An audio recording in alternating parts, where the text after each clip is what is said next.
얼마 전에 예전에 유명했던 가수 유승준이라고 하는 그 유명했던 가수에 대한 그 대법원 판결 결과가 나와가지고 이런저런 많은 이야기가 나왔던 적이 있습니다. 그러니까 이 친구가 젊었을 때 한창 인기가 있었을 때 자기는 인기가 있지만 반드시 군대에 가겠습니다라고 온 국민들 앞에서 얘기했다가 원래 미국 시민권자였는데 원래 미국에서 태어나고 자랐는데 그 얘기를 해놓고선 돌연 미국으로 가서는 거기에서 미국 시민권을 받았나요? 뭐 그랬죠.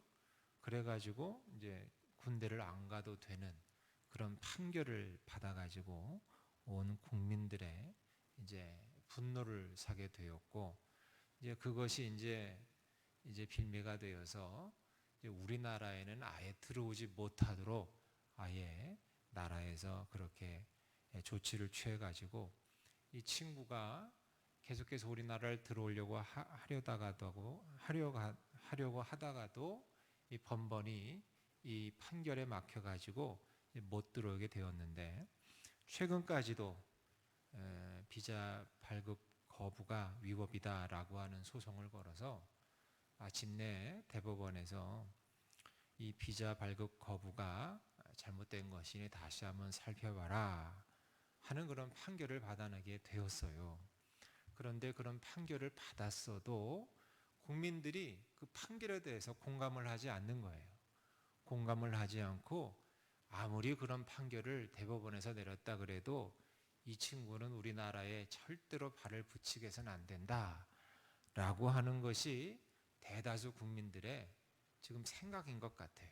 그래서 제가 그 기사를, 그 뉴스를 이렇게 보고 들으면서 왜 이 친구가 이렇게까지 온 국민들에게 공분을 사게 되었을까? 딴 이유가 아닙니다. 처음에 말씀드린 것처럼 국민들을 기만했다는 거예요. 국민들을 기만하고 대한민국 남자라면 모두가 다 져야 하는 병역의 의무를 그렇게 정말 간사한 꾀를 부려서 의무는 헌신짝처럼 버리고 권리만 누리겠다고 하는 그런 행태를 보였기 때문에 그것이 국민의 정서에 맞지 않아 가지고 여하튼 간에 지금까지 중년이 넘어서 40이 넘어서 까지 이 친구가 들어오고 싶어 하지만 여전히 들어오지 못하는 결과를 지금 초래하게 되었던 것입니다. 사랑하는 여러분, 근데 이게 저는 이걸 보면서 또 이런 생각을 해봤어요. 마찬가지로 우리가 하나님의 선택을 받은 선민이라고 하는 그런 의식을 갖고 살고 있지 않습니까? 그래, 나는 하나님의 백성이지. 이스라엘 백성들도 그랬어요. 이스라엘 백성들도 모세에 의해서 출애굽을 할 때 그래, 우리는 여호와께 선택받은 선민이야, 이런 마음을 갖고 어찌든지 간에 출애굽을 했거든요. 그런데 그들이 모두 다, 선택받은 그들이 모두 다 가나안 땅에 들어갔나요? 선택받았다고 해서 다 그 가나안 땅, 그 나라에 들어갔나요? 아니라는 거예요. 선택받았다고 해서 모두가 다 하나님의 백성이 되는 게 아니더라는 거예요. 저는 그걸 느꼈어요. 야, 이게 유승준이라는 이 친구가 뭐 좀 한국 사람처럼 보이지만, 한국에서 연예인에서 큰 인기를 얻었지만 그렇다고 해서 다 이 나라에 다시 들어올 수 없는 거구나. 겉모습이 한국 사람처럼 보이고 한국말을 한다고 해서, 한국 노래를 부른다고 해서 다 우리나라에 다 들어올 수 있는 게 아니구나. 그렇지 않습니까? 마찬가지 우리도 하나님의 사람이라고 하는 생각은 우리가 다 의식은 갖고 있지만 지켜야 할 의무를 다하지 않으면, 내가 하나님의 사람으로서 지켜야 할 의무를 다하지 않으면 하나님의 백성이 될 수 없다는 거예요. 내가 아무리 입으로 나 하나님의 백성이야, 아무리 내가 떠든다 할지라도 정작 내 삶에 있어서 하나님의 나를 향하신 그 의무를 내가 행하지 않는다면 나는 결코 하나님 나라 들어갈 수도 없고 하나님의 백성이 될 수도 없다는 것입니다. 우리가 지켜야 할 신앙인의 의무는 그래서 단 하나예요. 뭘까요? 하나님의 말씀대로 사는 거예요. 하나님의 말씀대로 사는 것. 이걸 우리가 지켜 행하지 아니하면 결코 내가 아무리 입으로 내가 하나님 사랑합니다, 나는 당신의 자녀입니다, 아무리 여러분 떠들어 보세요. 소용없다는 것입니다. 여러분, 그래서 하나님께서는 이 범죄의 소굴로 전락해버린 이 시대에, 에스겔 이 시대에 이 예루살렘을 향해서 어떤 엄중한 심판을 선포하셨느냐? 마지막 끝전에 31절을 보세요. 31절을 보니까 내가 내 분노를 그들 위에 쏟으며 내 진노의 불로 멸하여 그들 행위대로 그들 머리에 보응하였다. 그래요. 그들 행위대로 그들 머리에 보응했다. 행위가 어땠길래? 도대체 그들의 행위가 어땠길래? 그러니까 한마디로 말해서 행위는 하나님의 백성들의 행위가 아니었다는 겁니다.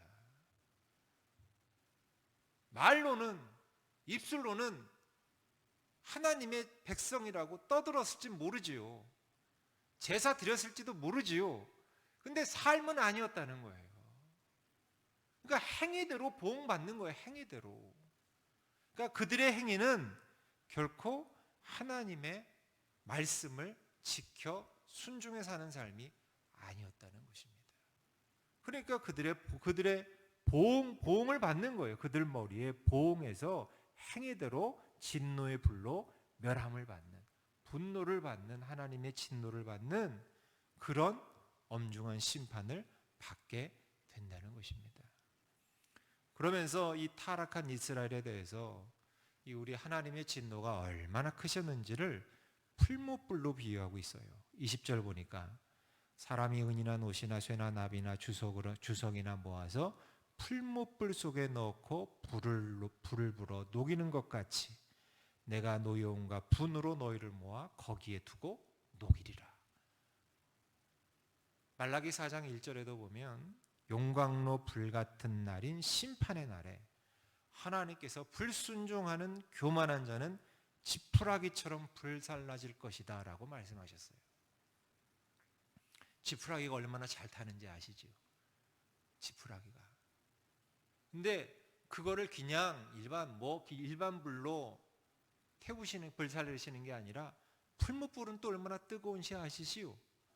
잘 타는 지푸라기를 가장 뜨거운 풀무불로 불살라 버리시겠다는 거예요.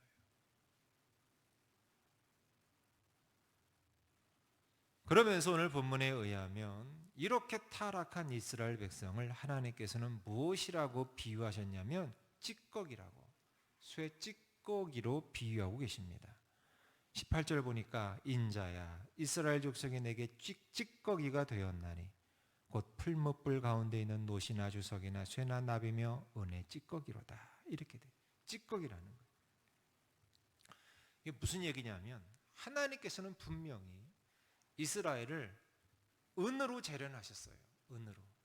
근데 재련해 놓고 보니까 이게 전혀 쓸모없는 불순물인 찌꺼기로 변모했다는 거예요. 여러분, 옛날에 은을 만드는 그 산출하는 방법이 금보다 어려웠다고 합니다. 그래서 한때 고대 근동에서는 이 은이라는 것이 금보다 더 귀한 시기가 있었대요. 금보다 더 귀한 게 은이었다는 것입니다. 그리고 은은 그래서 그만큼 만들어내기가 어려웠기 때문에 순결을 상징하는 거예요. 순결. 그래서 하나님께서는 이스라엘을 순결한 은으로 재련하셨다는 거예요. 순결한 신부, 순결한 백성, 순결한 은. 순결한 은으로 하나님은 이제 순결한 은으로 이제 나오겠지. 그런 기대하는 마음으로 하나님께서는 그렇게 재련하셨는데 이 이스라엘 백성들은 그렇게 삶을 살지 못했다는 거예요. 하나님 한 분만 사랑하지 않고 하나님을 잊어버리고 우상을 더 사랑했다는 거예요. 이게 뭐 돈이 됐건 자식이 됐건 성이 됐건 뭐가 됐건 간에 하나님을 잊고 우상을 더 사랑하고 그들을 숭배한 결과 순결하지 않고 쓸모없는 찌꺼기로 변질되어 버렸다는 것입니다. 찌꺼기, 불순물 쓸모 있습니까? 쓸모 없지요. 토기장일 보세요. 정말 어렵사리 토기를 빚고 도자기에 굽는데 구워서 나온 그 작품이 정말 온전한 작품이 되길 원하지만 거기에 흠이 있으면 어떻게 하나요? 보니까 아주 바로 그 자리에서 망치로 들고 깨 부수더라고요. 찌꺼기가 그렇다는 것입니다. 그런데 보세요. 오늘 본문에서는 그런데 우리 하나님은 이 쓸모없는 찌꺼기를 모아서 다시 풀무불에서 녹인다고 하세요. 왜 그럴까? 21절 22절을 보시면 내가 너희를 모으고 내 분노의 불을 너희에게 불면 너희가 그 가운데에서 녹되 은이 풀무불 가운데서 녹는 것 같이 너희가 그 가운데서 녹으리니 그랬어요. 그런데 여러분, 이걸 우리가 다른 한편으로 생각해 보자면 이건 바로 하나님께서 이스라엘에 대한 희망을 버리지 않으셨다는 것을 의미하는 것이기도 해요. 아무리 찌꺼기라 할지라도 다시 풀무불에서 녹이면 은이 나올 것이라는 희망을 갖고 계시다는 거예요. 생각해 보세요, 여러분. 하나님께서 태초에 아담과 하와를 만드셨어요. 근데 이들이 범죄했어요. 죄를 범했어요. 흠이 났어요. 흠이 생겼어요. 원했던 모습이 아니에요. 그러면 토기장애처럼 아담과 하와를 그냥 버리면 돼요. 쉽게 말해 너 죄 졌으니까 쓸모없으니까 깨 부수든 어떻게 하든 그냥 버리면 됩니다. 아담과 하와를 버리고 금방 그 자리에서라도 새로 사람을 만드시면 돼요. 그게 어렵습니까? 어려운 거 아닙니다. 그냥 그 자리에서 똑같이 아니면 더 나은 시행착오가 있었으니까 더 나은 작품으로 새로운 아담 2호, 하와 2호를 만들면 돼요. 그런데 그러지 않으셨어요. 이유는 하나님께서는 우리 아버지시기 때문에 그래요. 부모는요, 자식이 아무리 못나도 사랑해요. 부모는 그게 부모죠. 자식이 아무리 못나도 자식이 아무리 패역해도 자식 편이고 자식을 사랑해요. 왜요? 그게 부모이기 때문에. 하나님이 그렇다는 거예요. 하나님께서는 이 이스라엘 백성들을 그렇게 사랑하셨다는 거예요. 그래서 은으로 재련하셔서 보니까 찌꺼기야. 찌꺼기지만 그 찌꺼기를 모아서 다시 한번 녹이시겠다는 거예요. 그래도 희망을 버리지 않고 이들을 다시 녹이면 이들이 다시 한번 은으로 나오지 않을까. 지금 그런 마음으로 우리를 지금 다시 재련하고 계시다는 거예요.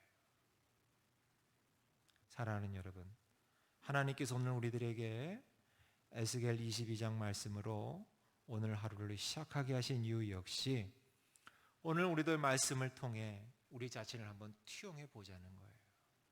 혹시나 나에게도 내가 아직도 쇠 찌꺼기 같은 마음을 갖고 회개합니다. 말로만 회개하고 우리가 말로는 얼마나 회개해요. 저도 기도할 때마다 회개해요. 근데 말로만 회개하고 정작 내 삶은 행위는 회개하는 삶이 없고 여전히 세상을 더 사랑하고 우상을 숭배하는 삶을 살고 있다면 나는 아무리 몇십 번을 재련한다 그래도 찌꺼기가 될 수밖에 없겠지요. 그렇지만 그러한 나를 우리 하나님께서는 오늘도 희망을 버리지 아니하시고 나를 다시 한번 재련하신다는 사실을 잊지 마시고 여러분, 내가 진실로 내가 은으로 다시 한번 재련되어 나오기를 원합니다. 그 은으로 다시 나온다는 것은 뭐예요? 하나님의 말씀대로 사는 것. 적어도 오늘 하루만큼이라도 입술로만 회개하는 것이 아니라 하나님의 말씀대로 순종함으로 말미암아 회개에 합당한 삶의 열매를 맺으시며 살아가시는 저와 여러분 모두가 되시길 주의 이름으로 축원합니다. 기도하겠습니다. 사랑의